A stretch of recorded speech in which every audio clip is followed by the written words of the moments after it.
Scale Podcast. I'm your host, Dr. Spencer Nadolsky, and with us today we got a return guest, Dr. Krista Gonzalez, a board-certified endocrinologist and one of our awesome clinicians at Sequence. Today we're going to be talking about insulin resistance, all things insulin resistance. So welcome back to the podcast, Dr. Gonzalez. Hi, thanks for having me back. Sorry, there's a little delay there. Summer in Florida, and they are testing our electricity. Oh, fun. So, yeah, what's in like layman's words, like general public words, what actually is insulin resistance? You see it thrown around the internet a lot. Yeah, so basically, when we eat food, particularly carbohydrates, let's say an apple, it'll turn to sugar in the bloodstream, and then your pancreas, which is the organ that makes insulin or beta cells, will get that signal, see that there's sugar hanging out in the bloodstream, and insulin's really key in helping get that sugar from the bloodstream into the cells. I believe you've made the analogy before, little sugar trucks. Yeah, sugar Going trucks. going out and saying, "Hey, come on in to the cell." I like to use the key. So insulin can be like a key that unlocks the door to the cells, and then the cells welcome the sugar in, and your body utilizes it in your fat, liver, muscle, and so it utilizes it as energy to actually get benefit from the food that you're eating. Yeah. And unfortunately, in insulin resistance, that key gets a little sticky, or the cells kind of stop responding. So yeah, that's kind of the gist of it. But as the cells kind of stop responding, the pancreas just continues to compensate and really kick up. And as the pancreas, kicks up its production of insulin, it can burn itself out. So as it continues to build up that insulin level, unfortunately, things can go awry if the cells are not entering, Yeah. if the glucose is not entering the cells.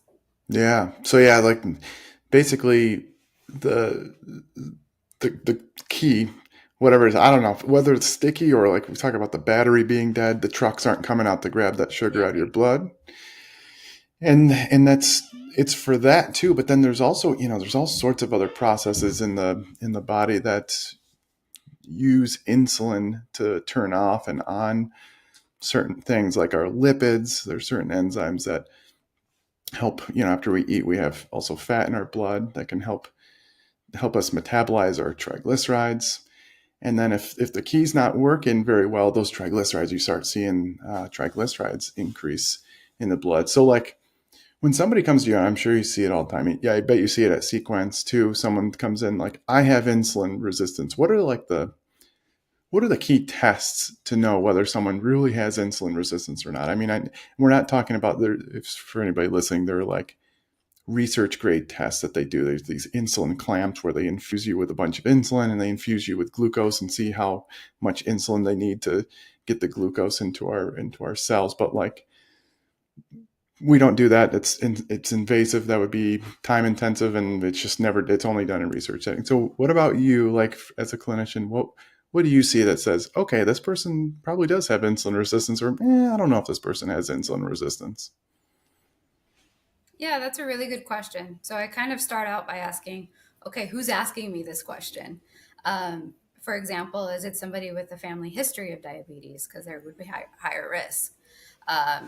If they're 45 and older, if they're come from certain ethnic backgrounds like African American, Latinx community, Native American, are they on steroids long term, HIV medications, psychiatric medications, which contribute to obesity, as you know?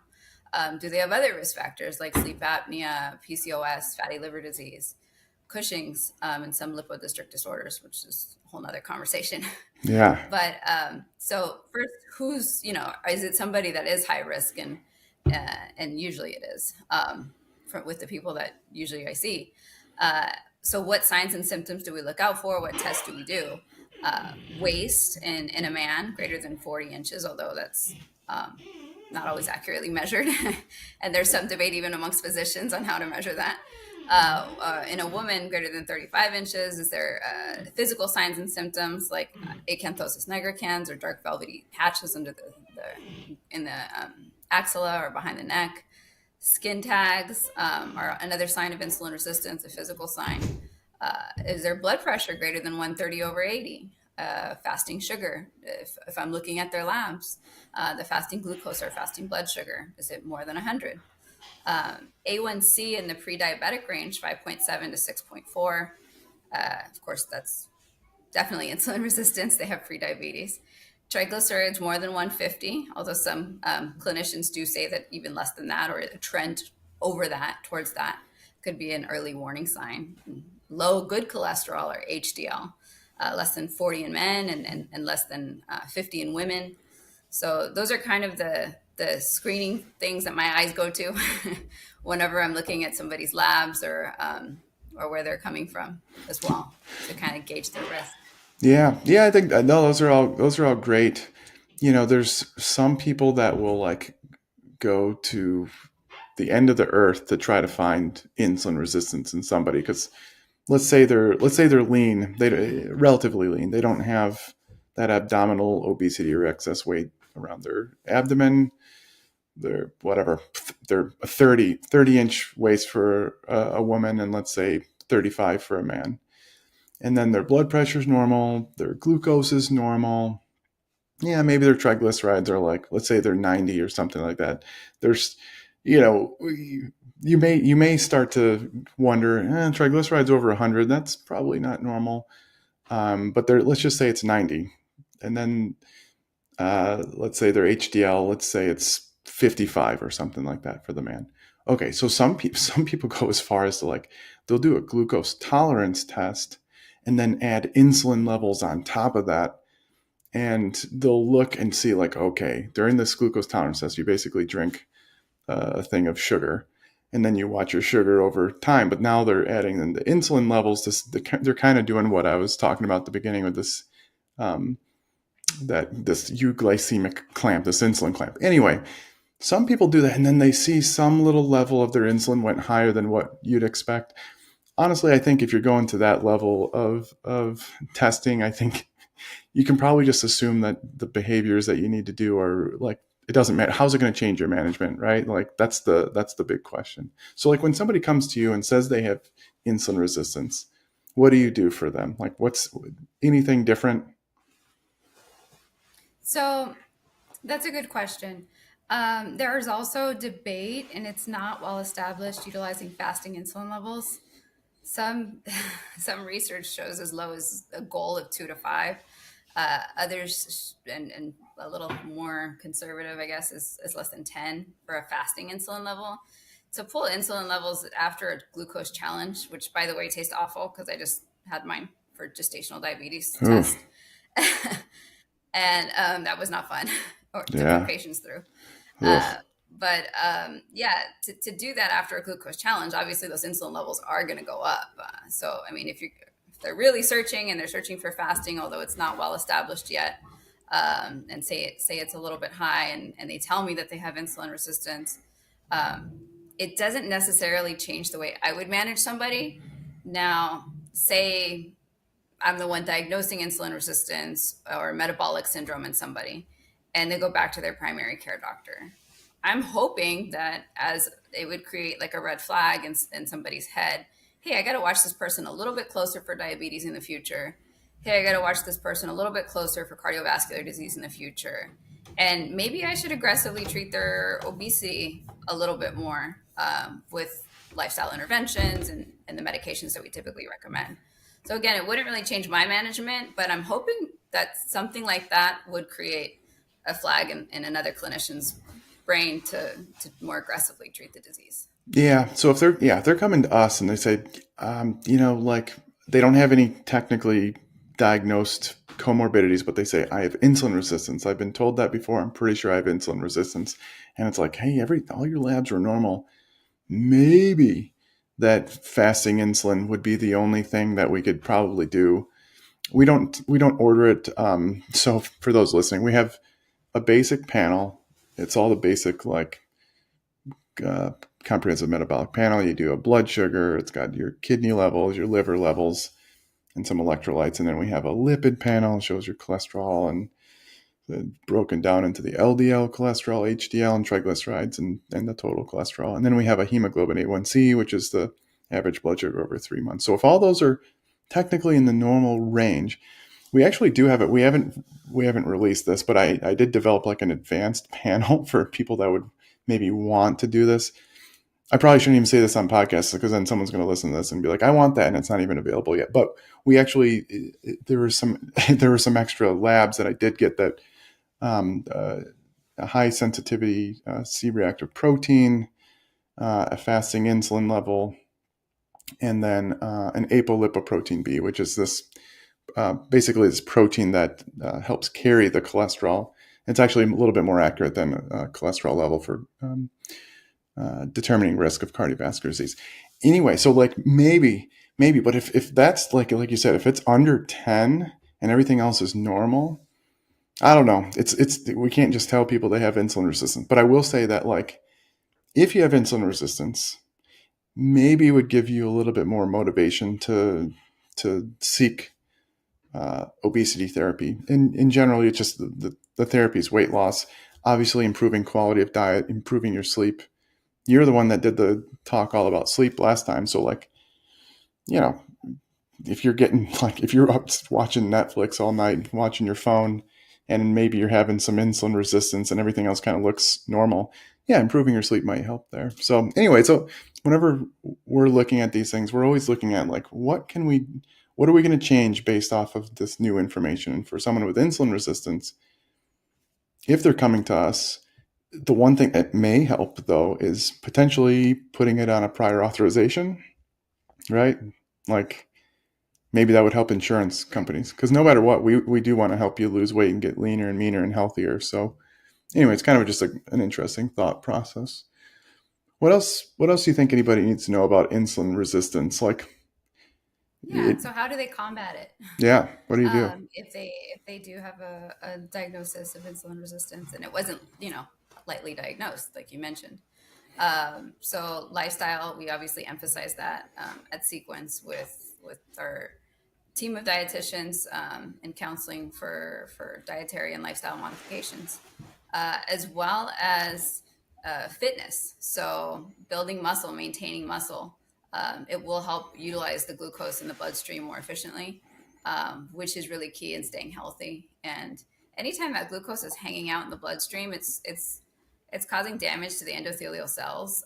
So what does that mean? It's damaging your vessels, which can ultimately cause a heart attack or ischemia or stroke, over time, long term, if it gets to that diabetes level. So the importance of maintaining muscle, and then, which about reducing stress and cortisol levels, right? Because cortisol in high levels makes us do things like crave carbs, Yeah, not yummy make carbs. healthier choices. Yeah, Yeah, comfort foods.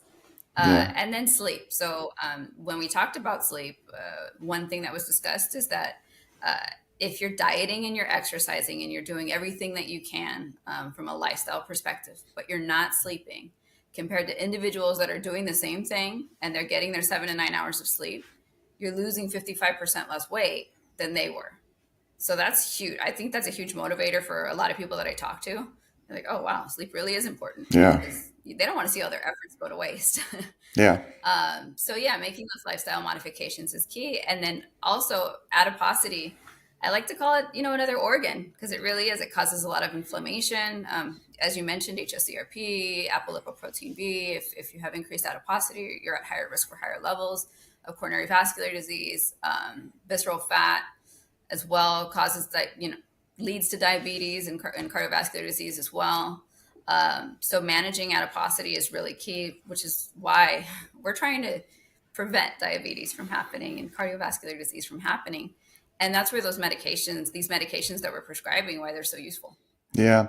So yeah, a lot of people will say that they can't lose weight because of their insulin resistance, and it's the one thing that it doesn't stop you from losing fat. Like if you don't eat, you'll lose weight. That's just how it works. It doesn't matter insulin resistance or anything else. But the insulin resistance may cause like this inflammatory effect in the brain. That's where I think a lot of the appetite dysregulation comes from. So that's why these medicines are powerful, because they work up in the brain to help with that. And then all of a sudden you eat fewer calories, you lose the weight, you reduce the insulin resistance. GLP-1 specifically doesn't have an insulin sensitizing effect. It's possible that the GIP, the portion that's in tirzepatide, that may have some effect. And some people are like, maybe that's why it helps. Nobody knows. There's a huge review paper. I'm talking to one of the first and foremost like researchers on why GIP actually may improve the weight loss in addition to the GLP-1. So for anybody listening, Wegovy is semaglutide or semaglutide, GLP-1 agonist, same as Ozempic, same as Trulicity, same as Saxenda, liraglutide. But tirzepatide is the GLP-1 / GIP. And that GIP, they don't know. They actually don't know. All we know is that tirzepatide does better than semaglutide right now at this point. Yeah, there's been shown to increase insulin sensitivity. Yeah, so it's possible that maybe that portion of it does something there, helps with body composition. Hard to know.